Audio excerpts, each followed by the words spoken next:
Assalamualaikum warahmatullahi wabarakatuh.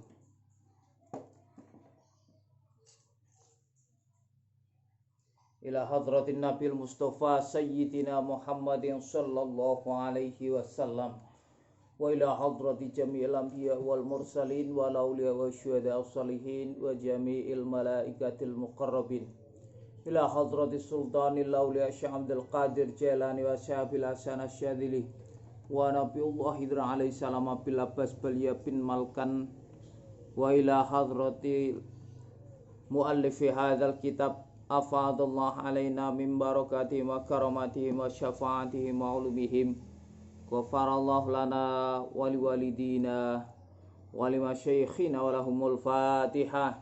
A'udzu billahi minasyaitonir rajim. Bismillahirrahmanirrahim. Alhamdulillahirabbil alamin. Iyyaka na'budu wa iyyaka nasta'in. Shiratal ladzina an'amta 'alaihim ghairil maghdubi 'alaihim waladdallin. Rabbi shrah li sadri wa yassir li amri wa hlul 'uqdatam min lisani yafqahu qawli. Wa qala al-muallif rahimahullah ta'ala nafa'ana bihi wa bi 'ulumihi fid dharani amin. Bismillahirrahmanirrahim. Wal maqalatu lan utawi pengendikan al-ishruna kang kaping 20 iku an Hatimin al-Asami saking Pak Hatim al-Asam. Rahimah mugi paring pawelasu ing Hatim sapa Allah ku Allah. Pak Hatim al-Asam niki ada cerita tersendiri kenapa disebut Hatim al-Asam. Pak Hatim ini orang yang wirai. Beliau berusaha untuk menyenangkan orang lain, berusaha untuk selalu menutupi kekurangan orang lain. Pada suatu ketika beliau membeli barang di toko, filhanut di toko. Kebetulan yang jualan itu seorang cewek. Ketika terjadi transaksi jual beli itu, sang penjual yang cewek itu ketelanjur kentut, sehingga secara tidak langsung cewek itu malu kepada Pak Hatim ini. Untuk menutupi rasa malu dari sang cewek, maka Pak Hatim ini berusaha untuk pura-pura tuli, pura-pura tuli. Ini berapa mbak? Umpama gitu ya. Ini berapa mbak? 5.000. Berapa? Saya nggak dengar. Berapa? Itu saking pengennya Pak Hatim ini menutupi agar si cewek tidak malu, sehingga pada akhirnya Pak Hatim ini dijuluki dengan julukan Al-Asam. Annahu satune Hatim iku qala dawuh sapa Hatim al-ajalatu minasyaitani. Ai al-ajalat al-isra'u tegese agi-agi fil umuri ing dalam pira-pira perkara iku minasyaitani saking setan. Dawe Pak Hatim bahwa tergesa-gesa itu dari setan. Insyaallah hadisnya juga ada, bahwa tergesa-gesa itu dari setan. Tapi kalau ngendikane Pak Hatim ada lanjutannya. Illa fi khamsi mawadi'a, kecuali dalam 5 tempat. Kecuali dalam 5 tempat. Maka fa innaha mongko sakdune al-ajalah. Al-ajalatu tegese kesusu fiha ing dalam khamsu mawadi iku min sunani Rasulillah, setengah saking sunai Rasulullah sallallahu alaihi wasallam. Jadi tergesa-gesa adalah dari setan kecuali dalam 5 hal. Kecuali dalam 5 hal. Kalau dalam 5 hal ini maka tidak termasuk dari setan, tapi justru termasuk sunnahnya Rasulullah Shallallahu Alaihi Wasallam.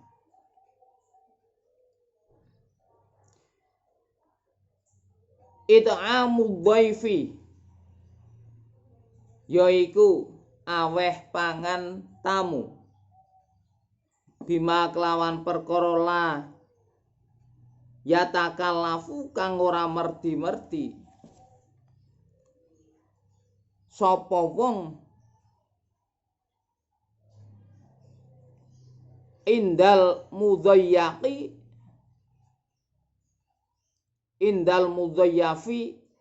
ing dalem wong kang den tamoni. Yang pertama, yang boleh tergesa-gesa adalah memberi makan tamu, memberi hidangan kepada tamu. Idza nazala nalikane mampir sapa dhaif, ai adhaifu tegese tamu fi manzilihi ing dalem omahe wong, nggih.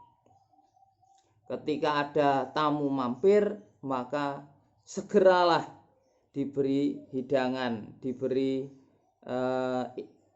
unjukan, diberi minuman, meskipun seadanya, seadanya. Umpama adanya teh, adanya kopi, adanya susu, kasih susu.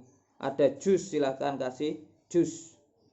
Kalau enggak ada, terpaksanya harus air putih, ya enggak apa-apa, dengan ikhlas, tapi ya harus seikhlasnya, harus dengan ikhlas. Wa Nabi Hurairah talan saking Abi Hurairah radhiyallahu anhu, anna Rasulullah sallallahu alaihi wasallam iku kala wis dawuh sapa Kanjeng Rasul, manutawi sapane wong iku at'ama aweh mangan sapa man akhahu ing sedulure man al muslima kang muslim syahwatahu ing kesenengane akhahu harramawuh mongko ngaramake hu ing man sapa Allah taala alan nari ngatasé neraka. Ahraja ngetokaken ing hadis sapa al Baihaqi, Imam Baihaqi. Sahabat Abi Hurairah pernah ngendikan bahwa Kanjeng Rasul pernah bersabda, barang siapa yang memberi makan kepada saudaranya sesama muslim apa yang disenangi, maka Allah mengharamkan orang itu masuk ke dalam neraka. Ini kesempatan bagus bagi kita pada bulan Ramadan, kita membiasakan kegiatan yang sudah turun-temurun dari nenek moyang kita, dari mbah-mbah kita, saling mengunjungi dengan memberikan makanan. Nah, kalau di daerah saya, di daerah Subah, itu ada istilah punjung-punjungan. Punjung-punjungan itu munjung ke saudara yang lebih tua atau saudara yang lebih terhormat kepada gurunya berupa kupat dan opor, biasanya seperti itu. Barangkali dengan hadis inilah, karena dasar hadis inilah guru-guru kita, orang-orang tua kita melakukan kegiatan punjungan itu tadi. Jadi dasarnya barang siapa yang memberi makan saudara muslim apa yang dia senangi, maka Allah mengharamkan orang itu dari api neraka. Wa Abdillah bin Amr bin al-As dan lan saking Abdillah bin Amr bin As radhiyallahu anhuma anna Rasulullah satuhune Kanjeng Rasul sallallahu alaihi wasallam iku kala wis dawuh sapa Kanjeng Rasul, manutawi sapane wong iku ama aweh mangan sapa man akhahu ing sedulure man minal khubzi saking roti hatta yusbi'a sehingga markaken sapa man mengenyangkan sapa man hu ing akhahu wasakolan nginumi sapa man hu ing akhahu minal ma'i saking banyu hatta yurwiyahu sehingga wareg sapa man sapa akhahu ing man ba'uda hatta yurwiyahu sehingga markaken sapa manhu ing akhahu ba'uda mongko adoh sapa man minan nari saking neraka sab'ahana dika kelawan 7 pira-pira parit kullu khandakin utawi saben-saben parit iku masiratu sab'imiati amin pelakon perjalanan 700 tahun. Akhraja ngetoaken ing hadis sapa Nasai Imam Nasai. Hadis ini juga menunjukkan bahwa orang yang memberi makan, memberi minum kepada saudaranya, maka dia akan dijauhkan dari neraka sejauh 7 parit. Sejauh 7 parit. Setiap parit perjalanan ditempuh selama 700 tahun. Berarti sangat jauh dari neraka. Akhraja ngetoaken ing hadis sapa Imam Nasai wa Tabrani ulan Imam Tabrani wal Hakim ulan Hakim wal Baihaqi ulan Imam Baihaqi. Barangkali ini juga bisa kita terapkan melalui kegiatan halal bihalal yang ketempatan nanti memberi makan kepada tamunya, kemudian juga melalui kegiatan reuni di tempat mungkin di tempat salah satu anggota, kemudian memberi jamuan kepada anggota yang lain. Ini insya Allah termasuk dalam hadis ini. Lebih-lebih kalau tanpa ada kegiatan pun bisa melakukan seperti ini, seperti di daerah atas, seperti di daerah Bandar, Bladu, Bawang. Itu kalau ada tamu ketika zuhur maka langsung disuruh makan, langsung disuruh makan. Semoga dengan seperti itu termasuk dalam golongan hadis ini.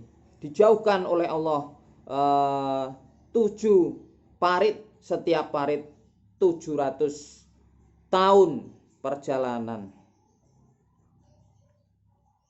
Wa tajhizul mayyiti yang kedua yang boleh dilakukan dengan segera, bahasa Jawanya kesusu, itu tajhizul masjid wa tajhizul mayyiti lan mulasara mayit bil ghusli kelawan den suceni dimandikan wa takfini lan den kafani wassolati lan nyolati alaihi ngatasi mayit wa dafni lan mendem mayit.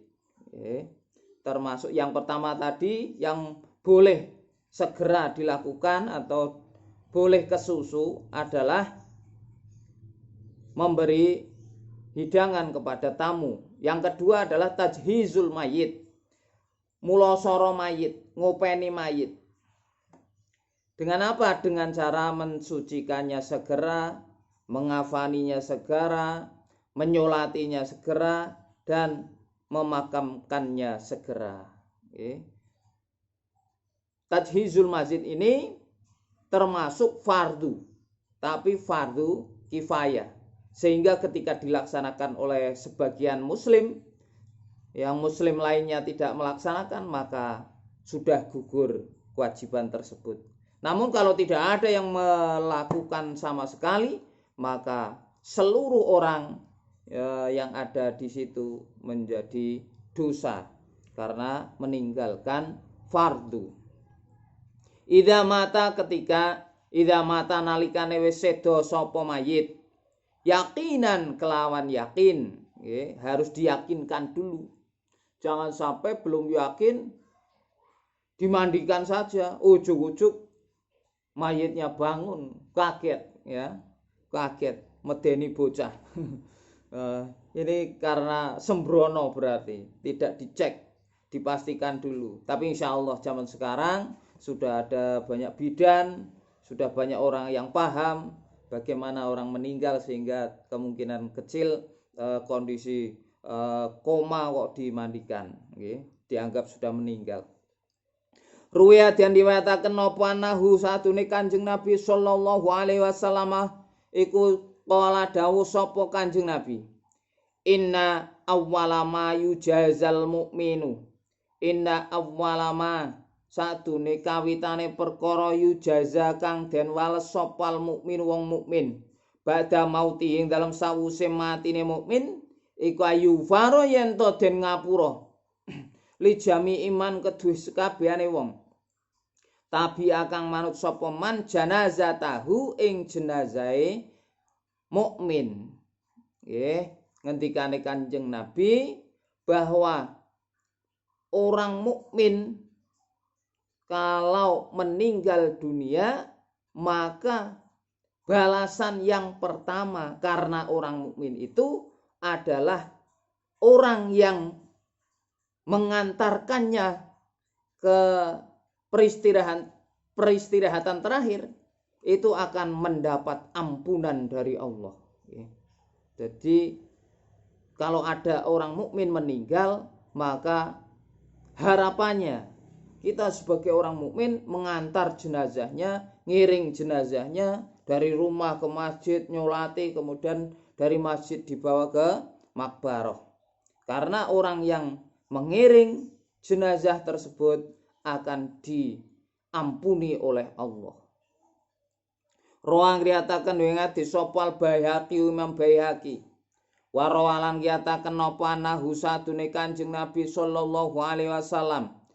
Warwiyalan den riwayataken apa anahu satune Kanjeng Nabi sallallahu alaihi wasallam iku kala dawuh sapa Kanjeng Nabi.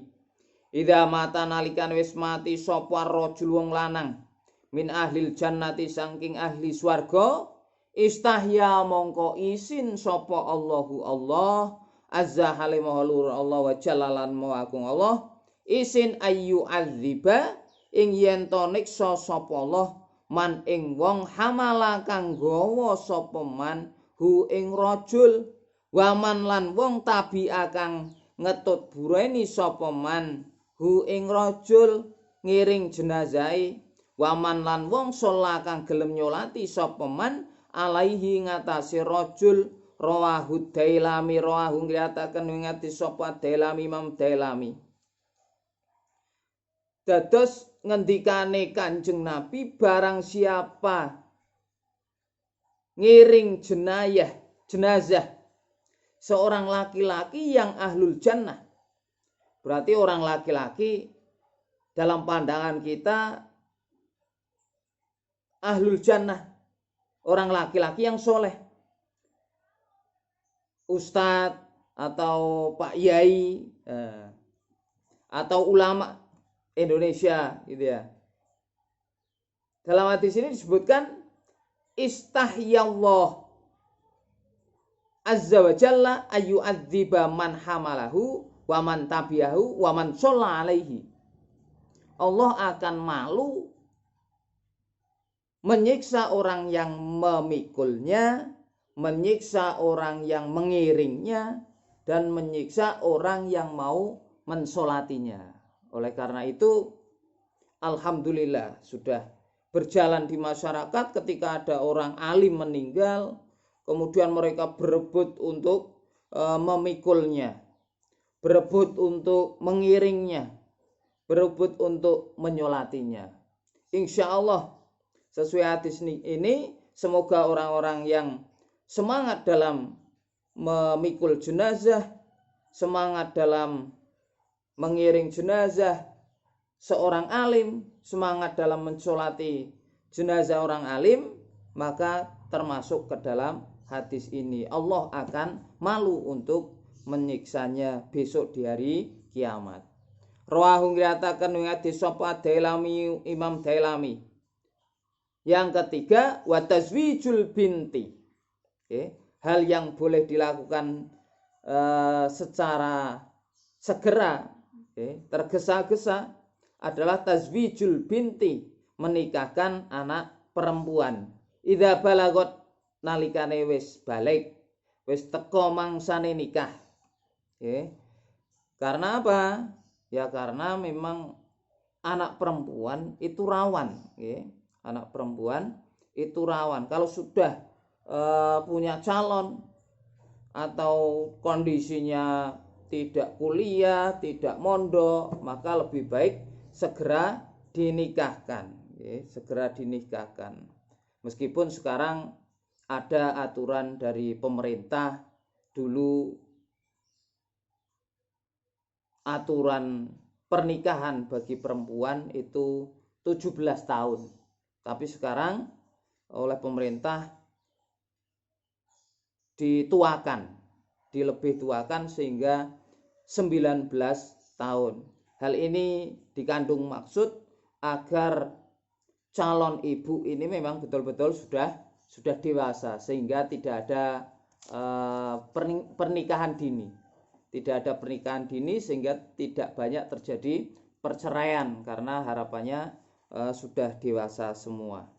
Nah, kalau memang kondisi darurat nanti bisa dengan dispensasi, minta ke pengadilan agama untuk dispensasi.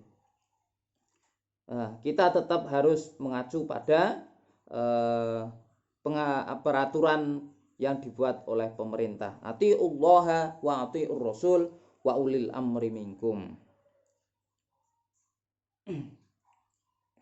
An Aisyah sang Aisyah radhiyallahu anha anna Rasulullah sallallahu alaihi wasallam iku kala ngendika sapa Kanjeng Rasul manutai sapane wong iku zawaja nikahaken sapa man bintan ing anak wadon tawajahu bakal aweh mahkota hu ing man sapa Allahu Allah yaumal qiyamati ing dalam dina kiamat tajal muluki kelawan mahkotane para raja. Dawuh sahabat Aisyah, Kanjeng Rasul nate dawuh sinten tiyange barang siapa yang menikahkan putrinya, khususon ini putrinya, maka nanti di akhirat orang tuanya akan diberi mahkota seperti mahkotanya para raja. Masya Allah, ini keuntungan bagi orang yang mempunyai anak putri. Keuntungan luar biasa bagi orang tua yang punya anak perempuan kemudian bisa menikahkannya. Akhraja ngetoaken ing hadis sapa Ibnu Syahin. Selanjutnya wa qada udaini lan bayar utang. Idza wajaba nalikane wis wajib apa qada udain. Kanjaa kaya yen to wis teka apa ajaluhu mangsa sumayane bayar utang. Ketika sudah saatnya membayar utang maka wajib hukumnya untuk membayar utang. Bahkan lebih baik dilaksanakan secara segera. Kesusu bayar utang itu termasuk min sunanil mursalin. Jangan sampai kita berhutang kok terus dindi. Matlul ghaniyyi dzulmun. Dalam hadis lain disebutkan matlul ghaniyyi dzulmun. Orang yang kaya kok ngende-ngende utang, menunda-nunda bayar utang, maka termasuk perbuatan yang zalim. Naudzubillah min dzalik. Kalau bisa hidup ini hindari hutang, terutama hutang kepada bank.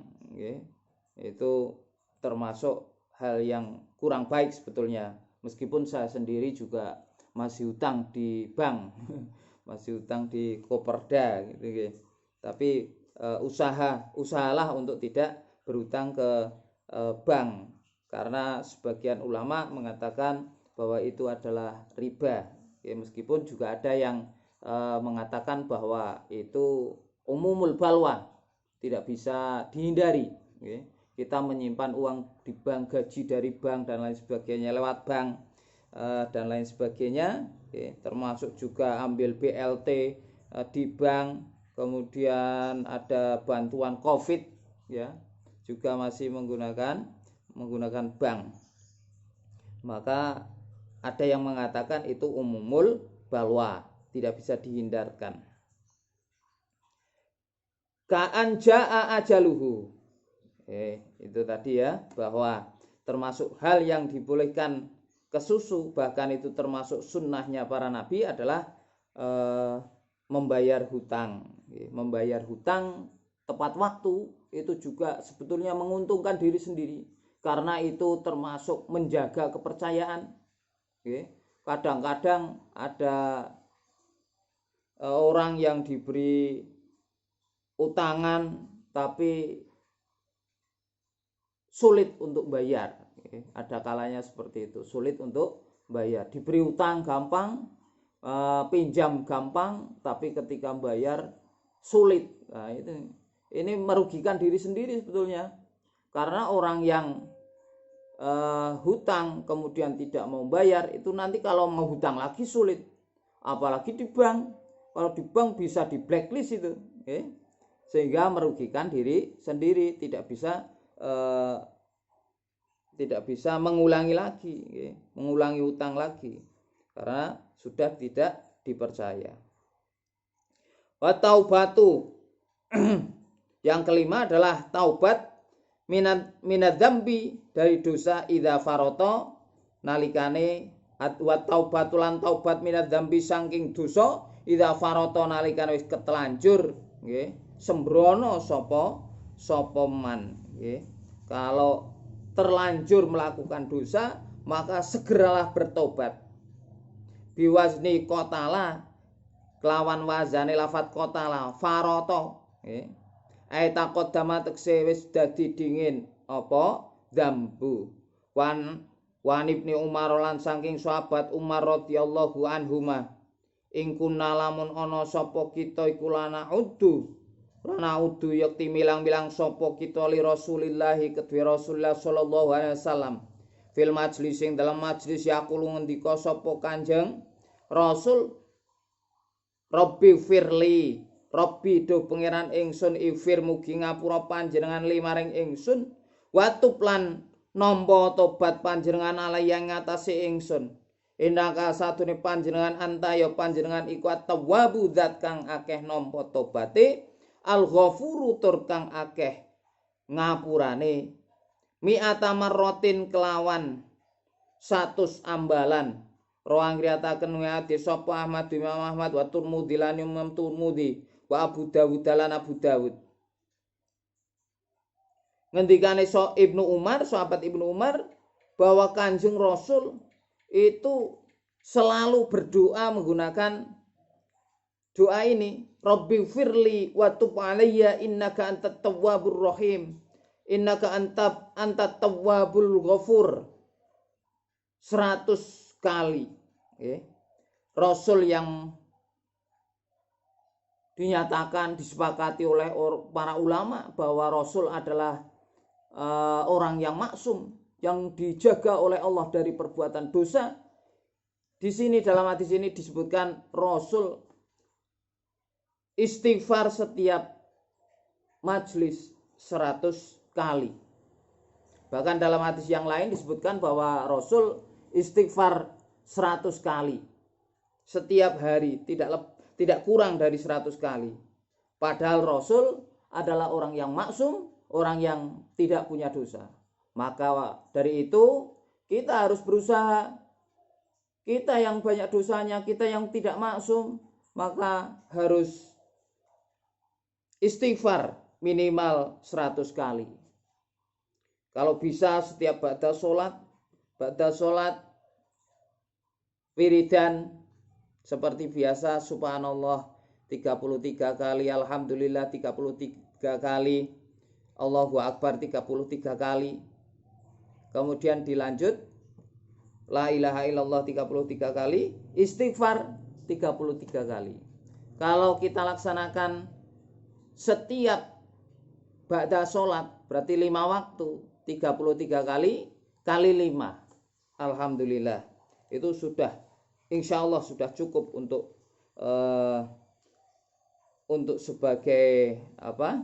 sebagai bentuk kita manut kepada Rasulullah yang Rasulullah melakukannya 100 kali dalam satu majelis.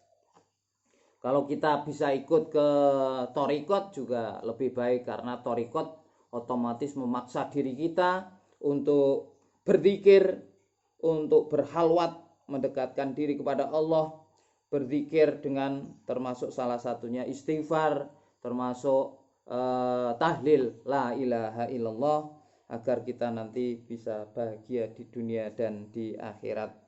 Roang dikatakan ngati sapa Ahmad Imam Ahmad wa Turmudi lan Imam Turmudi wa Abu Dawud lan Abu Dawud. Wal maqalatu lan utai pangendikan al hadiyatu wal isruna. Al hadiyatu kang kaping 1 wal isruna lan 20. Berarti maqalah yang ke-21. Kula ngendika sapa Muhammad ibnul Dauri rahimahullah taala, syaqa cilaka sapa iblis bi khamsati asya'a kelawan 5 pira-pira perkara. Dawuh Imam Syekh Muhammad bin Dauri, beliau mengatakan bahwa iblis celaka karena 5 hal. Bi khamsati asya'a kelawan sebab 5 hal. Lam yukirra sing sepindah, lam yukirra ora ngakoni sapa iblis bidzambi kelawan dosa. Lam ya'tarif tegese ora ngakoni sapa iblis bi kelan dzambu ala nafsihi ing atase awak dhewene iblis. Menurut Muhammad bin Dauri, iblis ini celaka karena 5 hal. Yang pertama adalah kenapa dia celaka? Karena dia tidak mengakui bahwa dia melakukan dosa ketika tidak mau bersujud kepada Nabi Adam.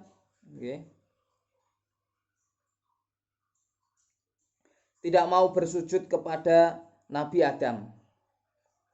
Maka karena dia tidak merasa berdosa, tidak mengakui bahwa itu dosa, maka dia tidak minta maaf kepada Allah, tidak istighfar kepada Allah. Walam yandam lan ora menyesal sapa iblis. Yang kedua, dia tidak merasa menyesal ketika membantah perintah Allah, dia tidak merasa menyesal sehingga oleh Allah dia dilaknat. Padahal yang namanya iblis itu 70.000 tahun ibadah taat kepada Allah selama 70.000 tahun. Nggak tahu ini berita cerita Israiliyah atau tidak, itu disebutkan seperti itu. Dalam kitab-kitab disebutkan bahwa iblis ini sudah ibadah selama 70.000 tahun, sehingga dia merasa sudah sangat baik, merasa sangat taat, sehingga ketika dia disuruh untuk hormat kepada Adam, sujud kepada Adam, maka dia tidak mau. Bahkan dia mengatakan ketika ditanya oleh Allah, ma mana'aka antas juda li Adama, apa yang menyebabkan kamu tidak mau sujud kepada Adam, hormat kepada Adam? Maka dia menjawab dengan pongahnya, dengan sombongnya, ana khairum minhu khalaqtani min nari wa khalaqtahu min tin. Saya lebih baik daripada Adam, karena jenengan Gusti Allah menciptakan saya dari api, tapi jenengan menciptakan Nabi Adam dari tanah liat. Maka saya lebih utama, saya lebih terhormat. Itu bentuk kesombongan. Bentuk kesombongan, maka sombong itu menyebabkan dia masuk neraka, menyebabkan dia dilaknat untuk selamanya. Wal kibriya uli rabbina sifatum bihi fatajannaban. Ya, itu kibriya itu termasuk sifatnya Gusti Allah. Tidak boleh manusia punya sifat sombong. Iblis punya sifat sombong sebagai makhluk, maka dia menjadi hamba yang terlaknat. Ini tidak ada penyesalan. Elam yazan tekse ora nyesel, ora susah sapa iblis ala dzambi ing atase dosane iblis. Walam yalum, yang ketiga, walam yalum lan ora maidu sapa iblis nafsahu ing awak dhewene iblis ala fi'lihi ing atase penggawene iblis. Jadi iblis tidak merasa bersalah. Maka kemudian iblis balas dendam karena dia disesatkan, karena dia dilaknat oleh Allah, maka dia berusaha untuk menyesatkan Nabi Adam dan anak turunnya. Sehingga Nabi Adam disesatkan ketika dilarang untuk makan buah khuldi, maka iblis tampil menyesatkan Nabi Adam, disuruhlah Nabi Adam untuk makan buah khuldi. Karena iblis ini lihai dalam rayuan, Nabi Adam terbujuk karena iblis sumpah dengan nama Allah bahwa Nabi Adam dibolehkan makan buah khuldi tadi. Walam yalum nafsahu ala fi'lihi. Walam ya'zam lan ora angen-angen, ora bercita-cita ala taubati ngatasi taubat. Walam ya'zam lan ora nejo sapa iblis ala taubati ngatasi taubat. Nah, iblis ini juga salah satu penyebab dia dilaknat oleh Allah, menyebabkan dia menjadi orang yang celaka, menjadi makhluk yang celaka karena dia tidak punya rasa untuk bertaubat. Wakonatalan pedot sapa iblis, pegot sapa iblis mimbabi doroba saking babi lafat doroba yadribu konato yakni tu wakonato lan pedot sapa iblis sang min rahmatillahi saking welase Gusti Allah.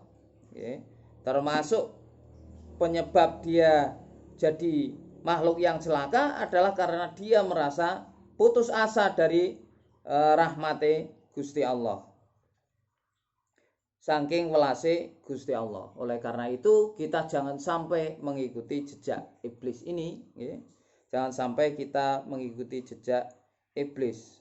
Kalau punya dosa maka segera untuk bertobat. Dalam hadis lain disebutkan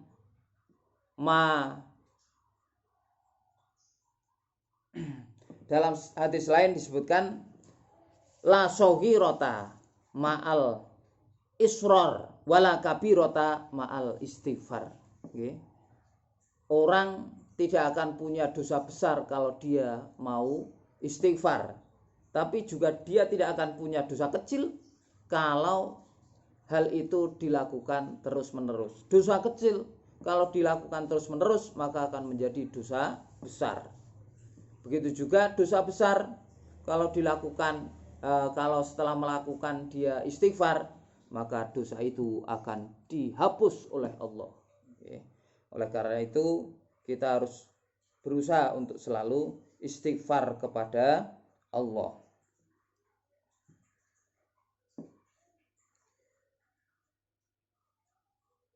Wasaida Adamu. Ya, sampai sini dulu pertemuan kita, para pendengar.